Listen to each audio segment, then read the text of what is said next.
কেমন থাকবে আবহাওয়া ১৯ তারিখ মানে ১৯শে মার্চ বৃহস্পতিবারের?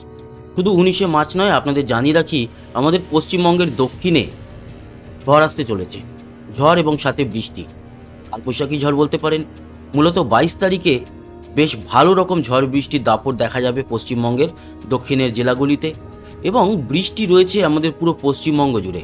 রয়েছে বাংলাদেশেও বৃষ্টি, ঝোড়ো হাওয়া বাংলাদেশেও লক্ষ্য করা যাবে। ত্রিপুরাতেও আজ পড়ছে এই ঝড় বৃষ্টির, এবং আসামে বৃষ্টি আমরা দেখতে পারব।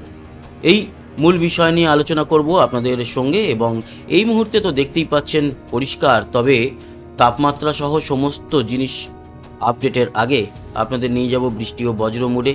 আজকে এই মুহূর্তে কোথাও কোনো মেঘ নেই, তবে আগামীকাল ২০ তারিখ থেকে কিন্তু বা ২০শে মার্চ থেকে আবহাওয়ার বড় বদল ঘটতে চলেছে। দুপুরের পর থেকে কিছুটা মেঘ আমরা দেখতে পারবো দক্ষিণবঙ্গের কিছু জেলাতে, যেরকম নদিয়া, আংশিক মুর্শিদাবাদ, এছাড়া হুগলি, বর্ধমানে, খানিকটা বীরভূমের দিকেও লক্ষ্য করা যাবে এবং বাঁকুড়ার দিকেও। তবে আগামীকাল বা ২০ মার্চের বৃহস্পতিবারে যে বৃষ্টিটা, সেটার দাপটটা দুপুরের দিকটাতে খুব একটা কিছু থাকবে না। তবে বিকেল ও সন্ধ্যার দিকে বেশ খানিকটা বৃষ্টি লক্ষ্য করা যাচ্ছে, তবে বৃষ্টির পরিমাণ কম। সেটা আরামবাগ, বর্ধমান, বাঁকুড়া, পুরুলিয়া, এছাড়া চাকুলিয়া, খড়গপুর, ঝাড়গ্রাম, বালিচক, কোলাঘাট, চন্দননগর, শান্তিপুর মানে নদিয়া, বর্ধমান, দুর্গাপুরের দিকে। পরবর্তী সময় রাতের দিকে আমরা কলকাতা সহ হাওড়া, হুগলি এবং উত্তর ২৪ পরগনা, পূর্ব মেদিনীপুরেও দেখতে পারবো এই বৃষ্টির দাপট। দাপট বলাটা ভুল, মানে বৃষ্টি কিছুটা আছে। তবে ২০ তারিখ বড় ব্যাপার নয়। বড় ব্যাপারটা যে ২১ তারিখে তাও নয়। ২১ তারিখে ত্রিপুরাতে বৃষ্টি আছে, এবং চট্টগ্রাম সহ লংগদু, রাঙামাটি, খাগড়াছড়ি এই দিকে বেশ খানিকটা বৃষ্টি দেখা যাবে। ২২ তারিখে কিন্তু মূলত বৃষ্টি ও ঝড় আমাদের এই পশ্চিমবঙ্গে আমরা দেখতে পারবো। ২১ তারিখেও সন্ধ্যের দিকে যে ঝোড়ো হাওয়া এবং বৃষ্টি, সেটা দেখা যাবে খড়গপুর সহ চাকুলিয়া, জামশেদপুর, তারপরে আমাদের পুরুলিয়া, বাঁকুড়ার দিকটায়। এদিকে দেখতে পাচ্ছি যে গোয়ালতোড়, খাতড়া, খড়গপুর, বালিচক, বেলদা, গোপীবল্লভপুর, তারপরে জলেশ্বর, এটা ওড়িশার দিকে, এছাড়া খানিকটা দীঘার দিকে। মানে আমাদের একেবারে দক্ষিণ পশ্চিমের জেলাগুলিতে ২১ তারিখ সন্ধে ও রাতের দিকে বেশ ভালো রকম বৃষ্টি দেখা যাচ্ছে। ২২ তারিখে কিন্তু বাড়বে এই বৃষ্টির দাপট, এবং ২২ তারিখে আমাদের দক্ষিণবঙ্গের বীরভূম সহ মুর্শিদাবাদ, এদিকে বাঁকুড়া, পুরুলিয়া, এটা হচ্ছে দুপুর ও বিকেলের দিকে, এবং সন্ধে ও রাতের দিকে ভারী থেকে অতি ভারী বৃষ্টি থাকছে কলকাতা, হাওড়া, হুগলি সহ এদিকে উত্তর ২৪ পরগনা, বর্ধমান, আরামবাগ মানে হুগলিরই বেশ কিছুটা জায়গা, বাঁকুড়া, ঝাড়গ্রাম, গোয়ালতোড়, চন্দ্রকোনা, এই সমস্ত জায়গাতে। ২ ২৪ পরগনা, ২ মেদিনীপুর, বর্ধমানে বেশ ভালোই বৃষ্টি থাকছে। বাংলাদেশেও কিন্তু বৃষ্টির রেশ দেখা যাবে যশোর, ফরিদপুর, শৈলকুপা, নগরপুর, কাপাসিয়া, ঢাকা এই সমস্ত অঞ্চলে। এই যে বৃষ্টির পরিমাণ, এই পরিমাণটা বেশ ভালো রকম, এবং ২৩ তারিখেও কিন্তু বৃষ্টি থাকবে বিক্ষিপ্তভাবে।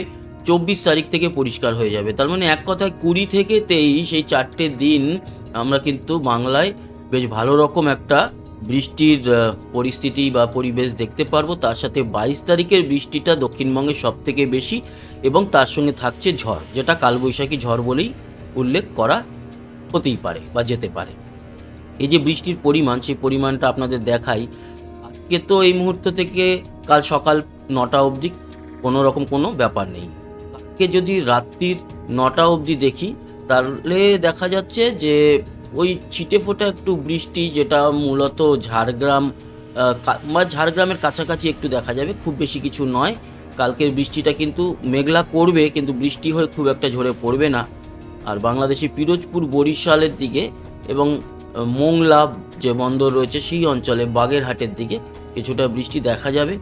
এরপরে যদি আমরা পরের যে টাইমটা ২৪ ঘন্টা সেটা দেখি, তাহলে পরিবর্তনটা কাল রাত্রিরে ৯টার থেকে পরশু রাত ৯টার মধ্যে যে বৃষ্টিটা থাকছে, মানে ২১ তারিখ রাত্রিরের মধ্যে, সেই বৃষ্টিটা কিন্তু দেখা যাবে মূলত পশ্চিমের কিছু জেলায়, বাঁকুড়াতে, পুরুলিয়াতে, হুড়া, রঘুনাথপুর, আসানসোল, এছাড়া কিছুটা দুর্গাপুর, সিউড়ি, বীরভূম, বোলপুর, বেলডাঙ্গা, কাটোয়া এই অঞ্চলেই মূলত বৃষ্টিটা দেখা যাবে। আর যেটা বলছিলাম, চট্টগ্রাম, লংগদু, রাঙামাটি, এই অঞ্চলে ফটিকচারি, তারপরে বিলাইছড়ি, রাজস্থলী, এছাড়া কিছুটা ত্রিপুরাতে বিক্ষিপ্তভাবে থাকবে বৃষ্টি। বৃষ্টি থাকবে শিলচরে। এই গেল হচ্ছে কি মোটামুটি 21 তারিখ রাত্রিবেলা পর্যন্ত, 20 তারিখ রাত থেকে। এবার 21 তারিখের রাত থেকে যদি আমরা 22 তারিখ রাতের দিক পর্যন্ত দেখি, মানে রাত্রি 12টা অবধি দেখি, তাহলে দেখুন এই যে 22 তারিখের দিনটায় বেশ ভালো পরিমাণ বৃষ্টি দেখা যাচ্ছে পুরো পশ্চিমবঙ্গ জুড়ে, সব জেলাতেই। তবে সব থেকে বেশি বৃষ্টি দেখা যাবে যেরকম কলকাতা, চন্দননগর, শান্তিপুর, নদিয়া, বর্ধমান, কাটোয়া, দুর্গাপুর, সিউড়ি, বীরভূম, মুর্শিদাবাদ, এদিকে বাঁকুড়া, পুরুলিয়া, খড়গপুর, ঝাড়গ্রাম, গোয়ালতোড়, চন্দ্রকোনা, সবং থেকে শুরু করে আরামবাগ, কতুলপুর, তারপরে শালবনী, গোয়ালতোড়, কেশপুর, পাবা, ঘাটাল, খানাকুল, জগৎবল্লভপুর, জঙ্গলপাড়া, আমতা, বাগনান, বজবজ, এই সমস্ত জায়গায় যেরকম থাকবে বৃষ্টি, সেরকমই বাংলাদেশের ঢাকা সহ শৈলকুপা, যশোর, লোহাগড়া, মেহেরপুর, পাবনা, নগরপুর, কাপাসিয়া, কিশোরগঞ্জ, সিরাজগঞ্জ, সিংড়া, বগুড়া, মহাদেবপুর, ঘোড়াঘাট, বালুরঘাট তো আমাদের অবশ্য, দিনাজপুর, ঠাকুরগাঁও, এই সমস্ত জায়গায় বৃষ্টি থাকবে। এবং বৃষ্টি দেখা যাবে খুলনার দিকেও, সুন্দরবনেও বৃষ্টি থাকছে 22 তারিখে। মালদায় থাকছে বৃষ্টি, 2 দিনাজপুর সহ উত্তরবঙ্গের সব জেলাতেই কিন্তু বৃষ্টি আমরা দেখতে পারবো। আর আসামে বিক্ষিপ্তভাবে কিছুটা বৃষ্টি লক্ষ্য করা যাবে। 22 তারিখের পর যদি আমরা 22 তারিখে রাত্রির বেলায় 12টার থেকে যদি 23 তারিখ রাত অবধি দেখি, তাহলে আমাদের দক্ষিণবঙ্গের ছিটেফোঁটা বিক্ষিপ্ত কিছু বৃষ্টি ছাড়া উত্তরবঙ্গে থাকবে বৃষ্টি, এবং বাংলাদেশের উত্তর ও পূর্ব দিকে বেশ খানিকটা বৃষ্টি লক্ষ্য করা যাবে, বিশেষ করে সিলেট, তারপরে জগৎবল্লভপুর, বিশ্বম্বরপুর, মৌলভীবাজার এই অঞ্চলে এবং আসাম জুড়ে বেশ খানিকটা বৃষ্টি দেখতে পারবো। 23 তারিখের এই বৃষ্টির পর 24 তারিখ থেকে একেবারেই পরিষ্কার হয়ে যাচ্ছে। 24 থেকে যদি 2 তারিখ অবধি দেখি, তাহলে উত্তরবঙ্গে এবং এদিকে ভুটান বা ওই দিকটা ছাড়া আর কিন্তু আমাদের এই বেঙ্গল জোনে বৃষ্টি থাকছে না। এই হলো পরিস্থিতি। তার মানে 22 তারিখে 21 ও 22-এ কালবৈশাখী ঝড় দেখার কিন্তু সম্ভাবনাটা থাকছে, বৃষ্টি তো হচ্ছেই। আমরা চলে যাব কালকে ভোর রাতে, মানে 20 তারিখ ভোর 5টার সময় সর্বনিম্ন তাপমাত্রা কত থাকবে? কম নয়, ভালোর দিকেই থাকবে। কলকাতা সহ আমাদের দক্ষিণবঙ্গে 23 থেকে 26, কলকাতায় 26, হলদিয়া সহ গঙ্গাসাগর, হলদিবাড়ি, এদিকে দীঘা, মন্দারমণি, এই সমস্ত জায়গা কিন্তু 25-26-এর মধ্যে। বাকি বাঁকুড়া, পুরুলিয়ার দিকটাতে একটু কম, তাও 22 থেকে 24, দুর্গাপুর, আসানসোল 24, সিউড়ি, বীরভূম 20 থেকে 22-এর মধ্যে, মুর্শিদাবাদ 20-র মধ্যে থাকছে, ডোমকল সহ আজিমগঞ্জ সব জায়গায়, শান্তিপুর, নদিয়া, চাকদা 24-এর মধ্যে, বর্ধমান 23 এবং পশ্চিম মেদিনীপুর 24-25-এর মধ্যে থাকছে, উত্তর 24 পরগনা থাকছে 24-25-এর মধ্যে, বনগাঁ, হাবড়া এবং দক্ষিণ 24 পরগনা থাকছে গোসাবা সহ এই যে সুন্দরবন অঞ্চল 25-26-এর মধ্যে।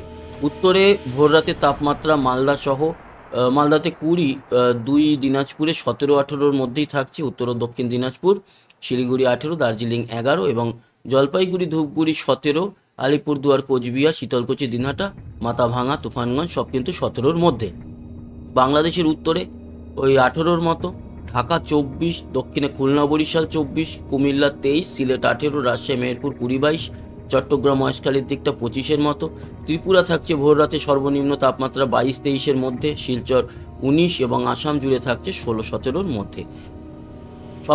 সর্বোচ্চ তাপমাত্রা কত হবে দুপুর বেলাতে 2টো নাগাদ সেটা দেখে নিই। কাল কিন্তু বেশ গরম থাকছে, কলকাতায় 36 সহ আমাদের দক্ষিণবঙ্গ জুড়েই মোটামুটি 33 থেকে 36-এর মধ্যে থাকবে তাপমাত্রা। উত্তরবঙ্গে কম নয়, মালদা 2 দিনাজপুর 32-33-এর মধ্যে থাকছে, মালদাতেও 36, বাকি 2 দিনাজপুরে 32-33-এর মধ্যে, শিলিগুড়ি 32, জলপাইগুড়ি, ধূপগুড়ি 32-33, দার্জিলিং 23 এবং এদিকে আলিপুরদুয়ার, কোচবিহার, শীতলকুচি, দিনহাটা 30 থেকে 32-এর মধ্যে। বাংলাদেশের উত্তরে 31-32, ঢাকায়ও 32, আচ্ছা বাংলাদেশ জুড়ে 31-32-এর মধ্যে, পুরো বাংলাদেশেই ব্যালেন্স তাপমাত্রা থাকবে, সে চট্টগ্রাম, মহেশখালীর দিকেও তাই। ত্রিপুরা জুড়ে তাপমাত্রা থাকবে 32-এর মধ্যে এবং শিলচর 27, আসাম জুড়ে থাকছে 29-30-এর মধ্যে। এই হচ্ছে সর্বোচ্চ তাপমাত্রা। কিন্তু 21 তারিখ থেকে তাপমাত্রা কিন্তু কমা উচিত দুপুরের দিকে, বিশেষ করে বেশ খানিকটা কমেও যাচ্ছে। কলকাতায় 33-এর দিকে, ঢাকায় 30 হলেও ত্রিপুরা নয়, পুরুলিয়া, বাঁকুড়ার দিকে 26-27 হয়ে যাবে। এটা হচ্ছে গিয়ে শুক্রবার, এবং শুক্রবারের পর মাফ করবেন, হ্যাঁ শুক্রবারের পর শনিবার যদি আমরা দেখি, শনিবার কিন্তু দুপুরে তাপমাত্রা কলকাতা সহ সব জায়গাতেই কমে 24-25 চলে আসবে। কারণ হচ্ছে বৃষ্টিটা 22 তারিখে থাকছে, এবং ঝড় থাকছে। ঝড়ের গতিবেগ মোটামুটি কোথাও কোথাও 25 কিলোমিটার, কোথাও 30, আবার কোথাও কোথাও 40 কিলোমিটার গতিবেগেও হতে পারে। তো এই গেল গিয়ে আপনাদের সঙ্গে আলোচনা। আমরা শেষ করব নতুন কোনো ঘূর্ণাবর্ত তৈরি হচ্ছে কিনা বঙ্গোপসাগর কিংবা আরব সাগরে। হ্যাঁ, ছোটো ছোটো ঘূর্ণাবর্ত তো থাকবে, তবে তার থেকে আপাতত ঘূর্ণিঝড় বা ভারী নিম্নচাপ হওয়ার সম্ভাবনা দেখা যাচ্ছে না। পরবর্তী সময় পরিস্থিতির বদল ঘটলে আপডেট আপনাদের দিয়ে দেওয়া হবে। তো ধন্যবাদ আমাদের সঙ্গে জুড়ে থাকার জন্য। সবাই ভালো থাকবেন, সুস্থ থাকবেন, সাবস্ক্রাইব করে সঙ্গে থাকবেন। আবার দেখা হবে, টাটা।